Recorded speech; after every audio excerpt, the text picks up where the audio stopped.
On November 20th, you may see me standing next to you in the line at Regal Cinemas.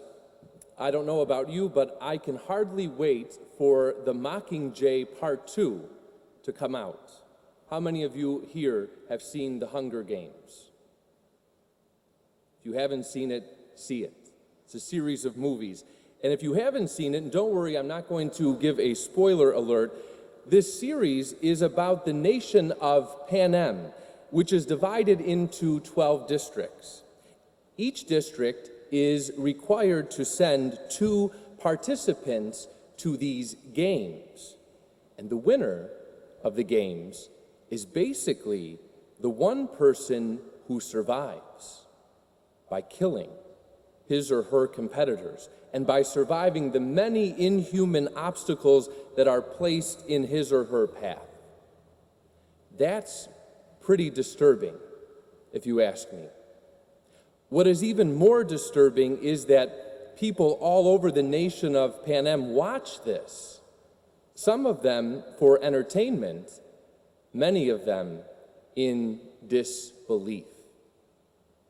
So why am I hooked on this series so much? Why are many of you hooked on this series, so much so that we will probably be there on November 20th to see this next and final part? For me, I think it is because at first I was so shocked by the whole thing. I just couldn't stop watching it over and over again. The first time I saw it, I said to my friend, Father Jack, we were on vacation, I said, wow, this is crazy. My friends, you know what's even crazier? You know what's scary? Is that our society and culture is not very far from doing something similar. It's not out of the question for us to turn from taking the human life, which we already do in many forms, and to make that into some sort of entertainment. In today's gospel, according to St. Luke, Jesus laments over Jerusalem because they killed the prophets and those who were sent to them by God. In doing so, they outrightly rejected God, who simply wanted to gather them together and take care of them, who simply wanted to protect them and lead them to a life free of suffering and sorrow, a life of joy that never ends. Why did the people of Jerusalem, who were originally God's chosen people, why did they do so? Because, Jesus tells us, they were unwilling. They were unwilling to listen to God, unwilling to place Him at the center of their lives, or at least to let Him in. Now, St. Paul tells us in our first reading today that nothing can separate us from the love of Christ. Nothing bad that happens around us, nothing bad that happens to us can separate us from this unconditional, infinite love that God has for each one of us in and through His Son, Jesus Christ, who suffered and died for us.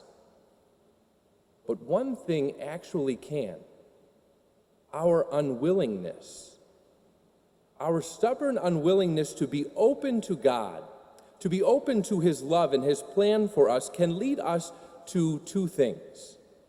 First, it can lead us to draw within ourselves to an unhealthy individualism where we shut everyone and everything out and end up all alone, left to our own thoughts, without any dialogue with the truth or with God.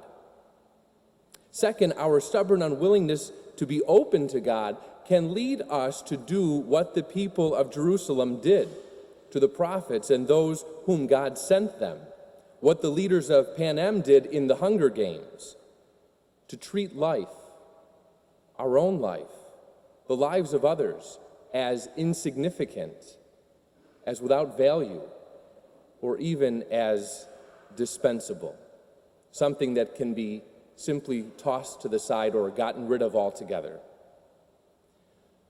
The good news is that we are here today, gathered as a church to pray for a greater respect for life. We are here because we are smart enough, we are educated enough, we are rational enough to go against what our society and world tell us, to be open-minded and willing to recognize the truth.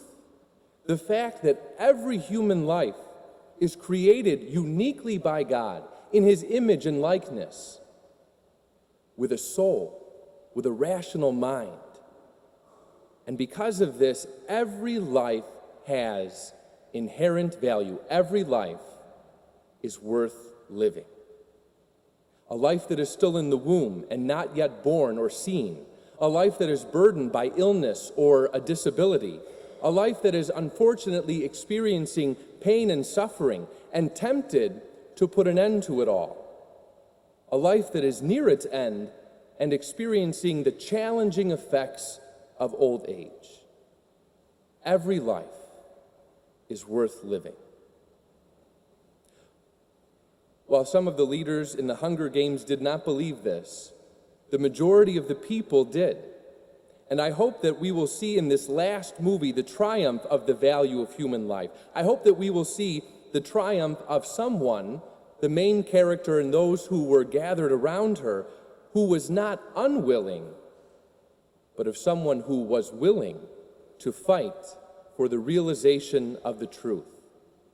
More importantly, I hope and I pray that the Eucharist we are about to celebrate and receive will strengthen you and me so that we will not be unwilling, but willing to do the same, to recognize the truth with a capital T, to stand up for it, to stand up for life.